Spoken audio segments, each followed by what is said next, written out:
Oh, no, I don't like you this week. Get on that bench. Oh, I'm going to put you in my lineup. Hey, everybody. It's time for the Fantasy Forecast. Producer, hit that button.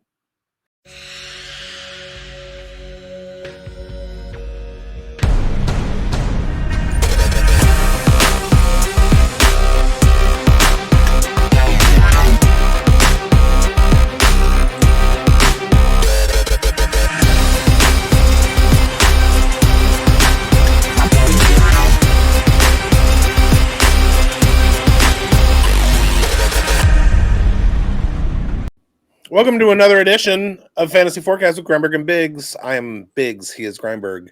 Schultzy's in the building. This is our Week 10 Sits show, and we aren't fantasy receipts, but we might know who is. How are you guys doing? We're doing good, man, and that is all the talk of the town. Who is fantasy receipts? And it's me. Oh, Schultzy, shut it. That's why we had you locked in Nunavut, or that was me. Or was it me, bigz? Who knows? I don't know. I'm so confused. All I know is that it's not Kev Massaragian. Exactly. All right, guys. Unless oh my God, that's a devious plan. Anyways, boys, we're headed into Week 10, and things are heating up again because it's always hot here on the forecast, and we're ready to give everybody their sit options for the week. Some matchups that probably don't align with these star-studded lineups that we're talking about here. And there's some guys on our rosters here that we're looking to sit this week. And bigz, you're going to start us off with one of your guys. I am.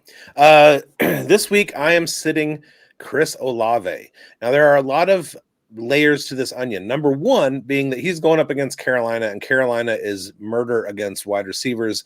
I've said it on a number of different podcasts that we've had when we talk about sits. Carolina is good. They suppress wide receiver fantasy points at a high level. He also just lost his running mate, Rashid Shaheed. Now, Chris Olave can be utilized in a deep mode, but really that was Rashid Shaheed's job. Rashid, run down the field as fast as you can. And with the defense trying to track Rashid Shaheed, Chris Olave works underneath. This is going to bring the safeties down closer to Chris Olave. He's going to see a lot more bracketing. He's going to see a lot more zone coverages that he has to work his way through where guys are going to be right on him. This is not good for a rookie quarterback in Tyler Shuck to try and navigate these sophisticated NFL defenses and look for his first read guy, Chris Olave. He's not going to be open a lot. This opens up things for Juwan Johnson. Alvin Kamara is he's not a threat out of the backfield as he used to be. So this kind of shuts down the already terrible New Orleans defense. I had high hopes for Chris Olave coming into the season. He's comported himself well considering the team around him. And I still think he has some good games ahead. It's just not this week against Carolina.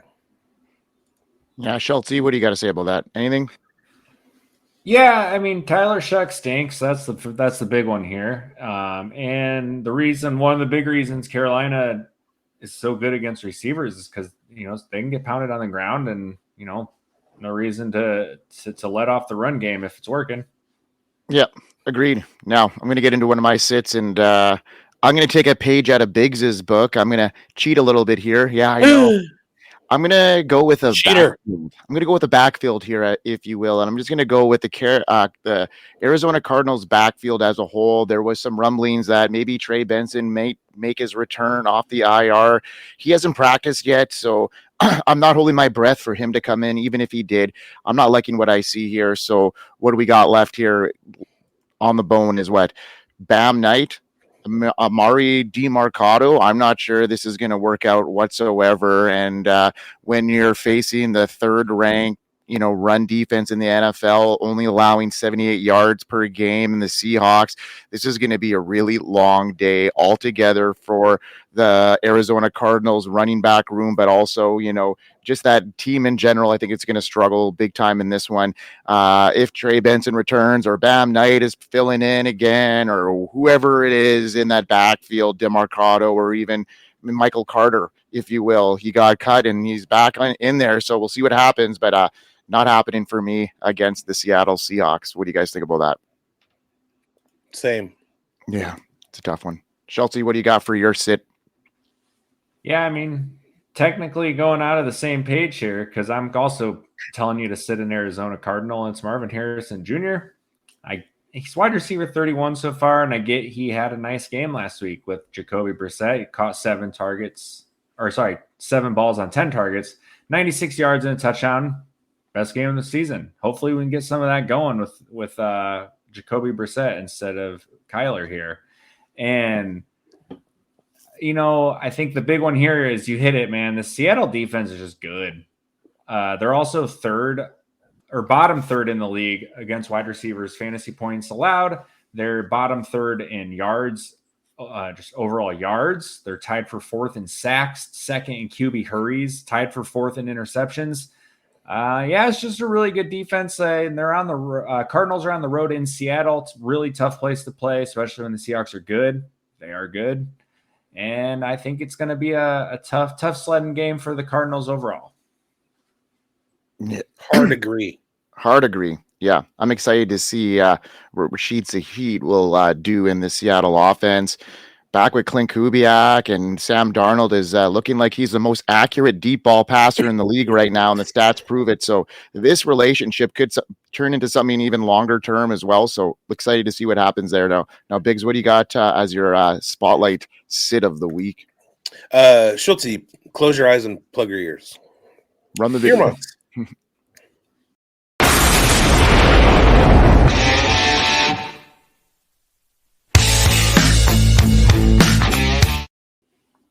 Is it true that Travis Etienne has seen the Houston Texans already this year? Yes.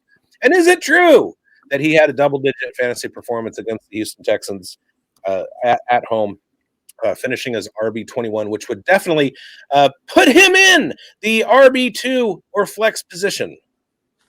This week, I don't have the faith that I need in Travis Etienne to put him into my lineup in my most important league. I'm putting him on the bench.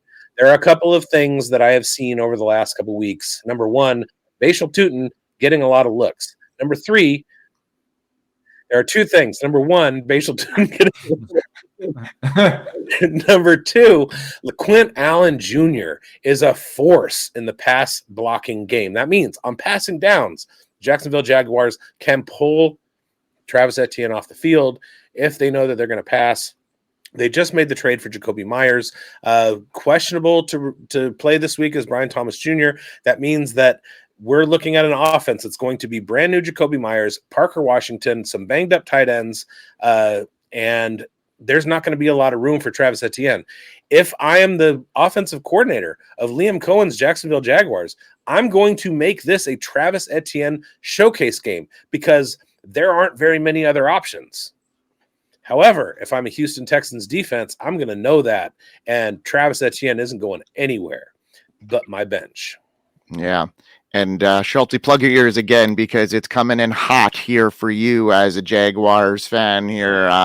After a pretty good week for you, I'd say, getting Jacoby Myers, but I mean, that is that's a plea for help. I'm not sure they were really in the market to get a wide receiver until you see all the banged up action that's happening right now. And then you compile this, and one of my sits of the week, if he even gets into the lineup, is Brian Thomas Jr. because that bummed ankle, we're not sure the severity of it, low, high grade. We're not sure, but the injury is keeping him out of practice, and he hasn't practiced Wednesday, Thursday in the open stages of practice. He wasn't there, so not looking good for him. And if he does get in there, he's in a nightmare matchup to me, on the road against Houston, one of the stingiest secondaries. And if he's active, that could be on a pitch count too. So they'll probably looking to get Jacoby Myers involved, and Parker Washington is clearly emerging. And sneak peek at our next episode, I think somebody's got one of these guys as a start. So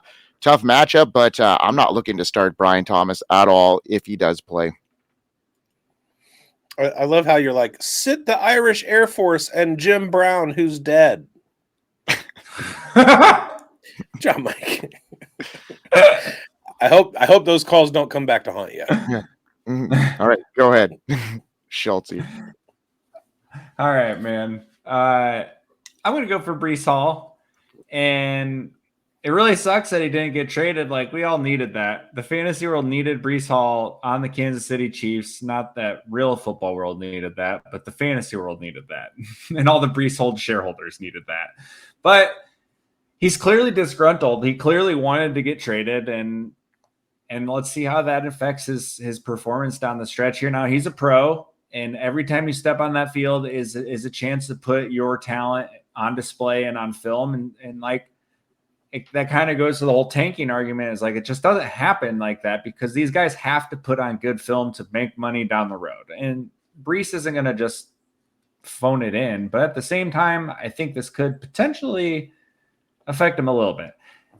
Cleveland defense is real good, man. And that's who they're playing this week, the Browns. And they are the second lowest fantasy points allowed to running backs, seventh lowest rushing yards allowed in the league.